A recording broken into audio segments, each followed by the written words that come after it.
Hello guys, welcome to my official YouTube channel easy science with Karan. आज हम करेंगे 6th class का lesson है, 15वां लेसन है हमारे चारों ओर की वायु।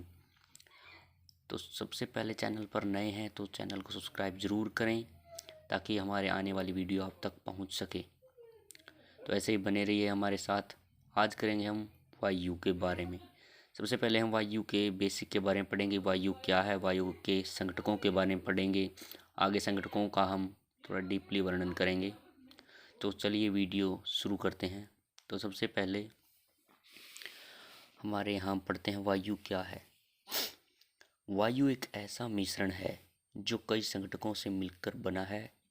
वायु हमारे लिए बहुत महत्वपूर्ण है।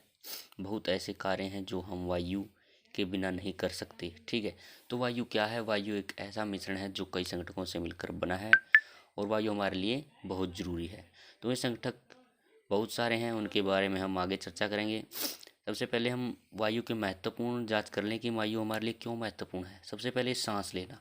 आपको पता है कि वायु के बिना हम सांस नहीं ले सकते। वायु में जो उपस्थित ऑक्सीजन है वो हमारे श्वसन के लिए लाभदायक है। ठीक है, दूसरे नंबर पे आ जाता है पेड़ पौधों में CO2। हम आपको पता है कि पेड़ पौधे प्रकाश संश्लेषण प्रक्रम यानी जिसके द्वारा हमें अपना भोजन बनाते हैं, उस प्रक्रिया में उनको चाहिए कार्बन डाइऑक्साइड। कार्बन डाइऑक्साइड उनको मिलती है कहाँ से? वायु से। ठीक है, तो तीसरे नंबर पे आता है कपड़े सुखाने। नॉर्मल काम आ गए जो हम वायु के बिना नहीं कर सकते। कपड़े सूखना, वायु के बिना कपड़े भी नहीं सूख सकते। केवल धूप से ही नहीं, हमें वायु की भी आवश्यकता होती है कपड़े सुखाने के लिए। पतंग उड़ाना, ये भी पतंग भी किस में उड़ेगी? वायु में उड़ेगी। और पाँचवें नंबर पर आ जाता है पशु पक्षियों। पशु पक्षियों को भी हवा में उड़ने के लिए वायु की जरूरत होती है और पशु पक्षियों को भी श्वसन के लिए वायु की आवश्यकता होती है, उनको भी ऑक्सीजन की जरूरत होती है। ठीक है, तो उसे फिर आगे करेंगे हम वायुमंडल क्या है। तो वायुमंडल देखिए क्या है। हमारी पृथ्वी वायु की एक पतली परत से घिरी हुई है या बनी हुई है। इस परत का फैलाव पृथ्वी की सतह से कई किलोमीटर ऊपर तक है, इसे ही वायुमंडल कहते हैं। तो दोस्तों, वायुमंडल है क्या? वायुमंडल क्या है? एक पतली परत है जो हमारे पृथ्वी के भूपरपट्टी, भूपरपट्टी मतलब पृथ्वी के बाहरी एक परत बनी हुई है। पृथ्वी की बाहरी एक परत बनी हुई है, स्पेशली किसकी बनी हुई है? वायु की बनी हुई है। इसे हम क्या कहते हैं? वायुमंडल कहते हैं। ठीक है, तो आगे नेक्स्ट देखते हैं। आगे हम बात करेंगे वायु के संघटकों के बारे में। ठीक है दोस्तों, तो वायु के संघटकों के बारे में बात करेंगे। वायु संघटक होते क्या हैं? वायु संघटक का अर्थ है कि वायु किस किस से बनी है। वायु संघटक निम्नलिखित है। निम्नलिखित का अर्थ यहाँ पर मतलब हम वर्णन करेंगे वायु संघटक क्या क्या है। नंबर 1 पर आ जाते हैं जलवाष्प। हमें पता है कि वायु में जलवाष्प उत्पन्न मतलब हम प्रेजेंट होते हैं। ठीक है, दूसरे नंबर पर आ जाती है ऑक्सीजन। ऑक्सीजन हमारे वायु में 21% होती है। और तीसरे नंबर पर आ जाती है नाइट्रोजन। नाइट्रोजन हमारे 78% पाई जाती है वायु में। और कार्बन डाइऑक्साइड 0.03% हमारी वायु में पाई जाती है। और पाँचवें नंबर धुआं धूलकण। ये सभी हमारे वायु संघटक हैं। इन्हीं से मिलकर हमारा वायु क्या है? एक मिश्रण है। इन सब से मिलकर वायु एक मिश्रण बनाती है। ठीक है, तो सबसे पहले हमने वायु के संघटकों में से सबसे पहला नाम पढ़ा हमने जलवाष्प। जलवाष्प क्या होते हैं आइए देखते हैं। हमने पहले पढ़ा है कि वायु में जलवाष्प विद्यमान होते हैं। हमने यह भी देखा है कि जब वायु किसी ठंडे पृष्ठ के संपर्क में आती है तो इसमें उपस्थित जलवाष्प ठंडी होकर संघनित हो जाते हैं। हमें पता है कि वायु क्या है? वायु में जलवाष्प उत्पन्न होते हैं जब यह ठंडे पृष्ठ के संपर्क में आते हैं, यानी थोड़ी जहाँ पर हमें ठंड होने का स्रोत मिले वहाँ पर ये क्या होते हैं? जलवाष्प संघनित होकर छोटी छोटी जल कणिकाएँ बना लेती हैं। पिछली वीडियो में हमने जल संघनन के बारे में बहुत अच्छी तरह से पढ़ा था। ठीक है, प्रकृति में जल चक्र के लिए वायु में जलवाष्प का उपस्थित होना अनिवार्य है। हमने पहले पढ़ा जलवाष्प। अब दूसरे नंबर पर आ जाता है ऑक्सीजन। ऑक्सीजन क्या है? तो सबसे पहले हम एक क्रियाकलाप देखेंगे।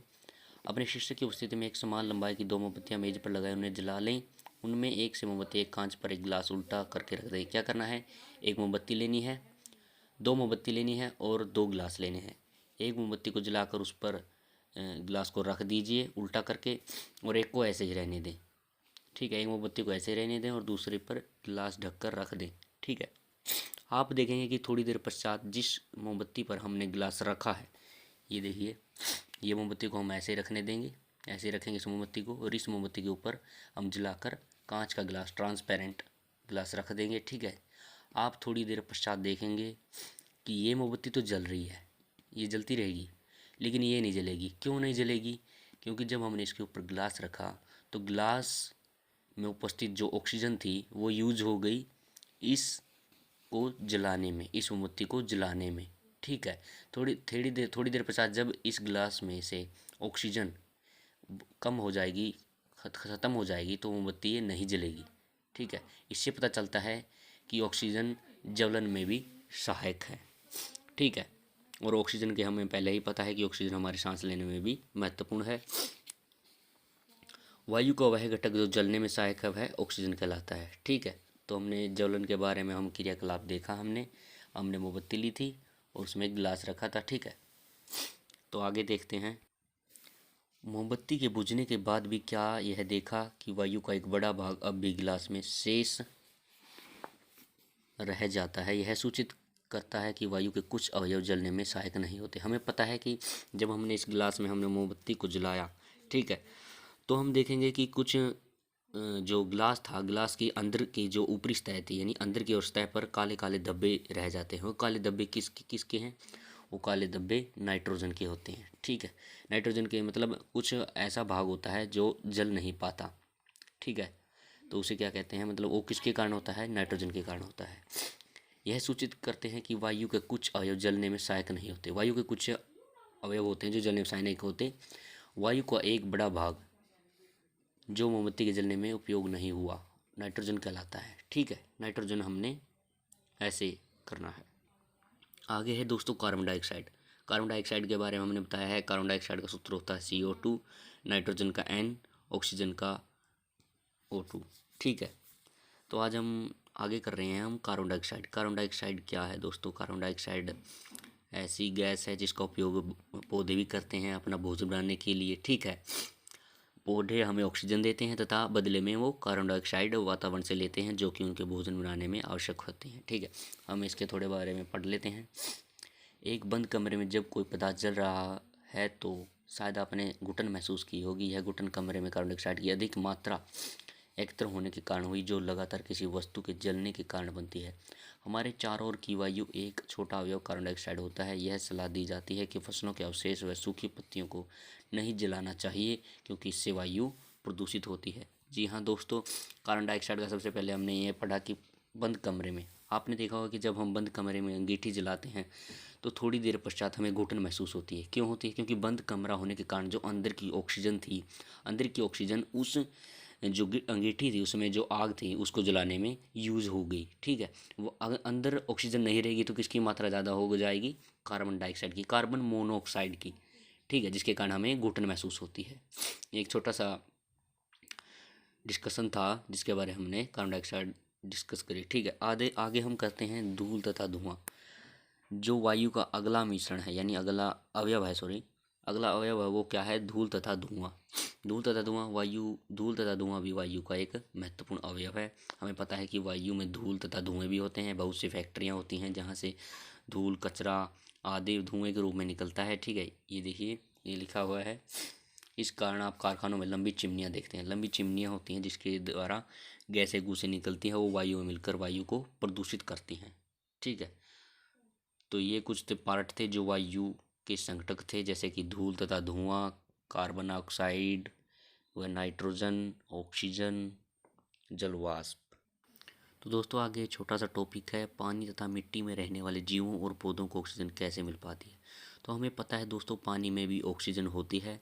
उदाहरण के लिए मछली क्या करती है? मछली के पास फेफड़े नहीं होते, उनके पास गिल या क्लोम होते हैं, गलफड़े कहते हैं जिन्हें। मछली जैसे जलीय जीव क्या करते हैं? ऑक्सीजन को उनके मतलब गलफड़ों द्वारा ही अपने अंदर ग्रहण करते हैं, जिसके द्वारा वे ऑक्सीजन ले पाते हैं। तब मिट्टी में रहने वाले जीव क्या करते हैं? मिट्टी में रहने वाले जीव क्या करते हैं? अपने चारों ओर की मिट्टी में क्या करते हैं? छोटे छोटे छिद्र कर लेते हैं। उन छिद्रों के जरिए ही वे ऑक्सीजन को वातावरण से प्राप्त करते हैं। ठीक है दोस्तों, तो जो पानी में रहने वाले जीव हैं वो गलफड़ों से, यानी गिल या क्लोम जैसे मछली जैसे जीव ऐसे ग्रहण करते हैं, तथा मिट्टी में रहने वाले जीव क्या करते हैं? मिट्टी में जो छोटे छोटे छिद्र कर लेते हैं, उन छिद्रों में से ऑक्सीजन को पास करते हैं तथा क्या करते हैं? श्वसन करते हैं। ठीक है। कई बार आपने देखा होगा कि बारिश बंद होने के पश्चात बारिश जब होती है, यानी जब बारिश हो जाती है तो क्या होती है, आसपास का सारा क्षेत्र गीला हो जाता है। तो आपने देखा होगा कि कच केंचुए बाहर निकल आते हैं। केंचुए केंचुए को देखा देखा होगा आपने, वो त्वचा द्वारा ही श्वसन करता है तथा मिट्टी के अंदर ही रहते हैं। ठीक है। जब आपको पता है कि जब बारिश हो जाती है तो क्या होते हैं, जो मिट्टी के छिद्र होते हैं वो बंद हो जाते हैं। उन बंद होने के कारण क्या होता है, उनका शोषण करने का कार्य भी समाप्त हो जाता है, जिसके कारण वो शोषण करने के लिए बाहर आते हैं। ठीक है। इस प्रकार जल में जीव और जलीय जीव और मिट्टी में रहने वाले जीव ऐसे शोषण करते हैं। तो आज के लिए इतना ही। तो चैनल को सब्सक्राइब जरूर करें। आगे की वीडियो में हम इस महत्वपूर्ण पाठ के प्रश्न उत्तर को देखेंगे। धन्यवाद।